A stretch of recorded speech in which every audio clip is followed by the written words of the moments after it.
Mr. Collins to address, would you like to address the board, the LAA president? How you do on Good, this? y'all all right? Good, I was elected president of the LAA on June 8, 2013. Graduate of Redford Auction School. I've been a licensed auctioneer here in Louisiana since 1994. My license number is 1138. I'm also a member of the NAA, been that way for a while. I've worked for Marvin and Jeff and his family for over 25 years. They provided me with the education and the do's and don'ts of the auction business. I wouldn't be where I'm at without them. I'm most grateful to them for that. One thing I wanted to address is I wanted to talk to y'all about bringing back continuing education for the auctioneers.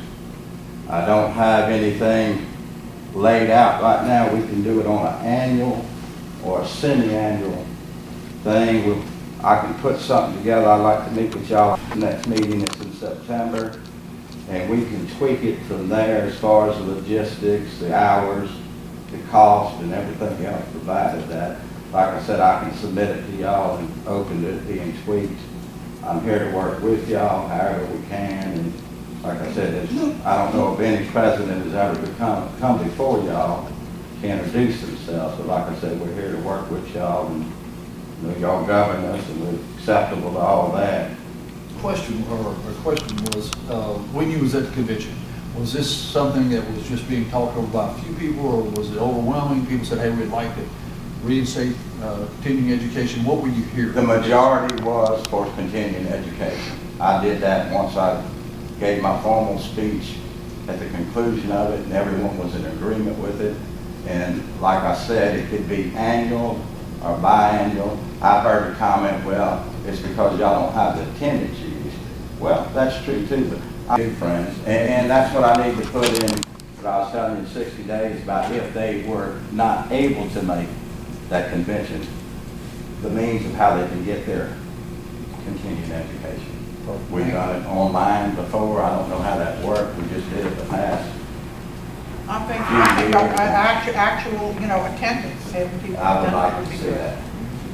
Ms. Collins, I was on the board when we took away continuing education. Number one, we did. All the auctioneers that I deal with thank us for stopping continuing education.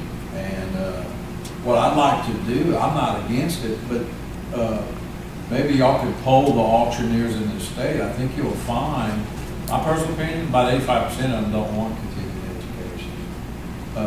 Well, at the convention, most of them did want it. Yeah.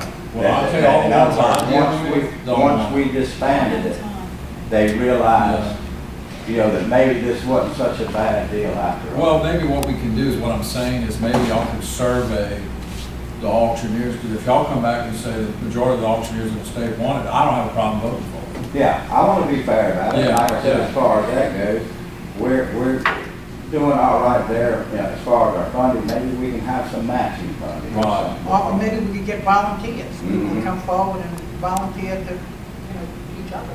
Jim, have a question? Mhm. Most everybody I know, it costs, I know some states it costs about $250 a year to teach you to do the education. Yeah. And I've heard it's all the way down to $50 to $60. Just depends on where you're going. But I guess, they got licensed, I don't know.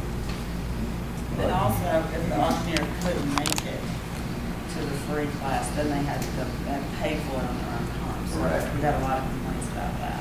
So Those, many people took them online, and they're still online. Tennessee and other states offer online education that you can take. So we're not in here discussing, and my purpose of saying this is, at some juncture, we're going to have to take the responsibility, because I was at the LAA meeting when they overwhelmingly voted against continuing education and sent what they called their voice to the board and said, we don't want continuing education anymore. So the point I'm making is, Madam Chairman, that if it's not mandatory, then it's not a discussion of the board.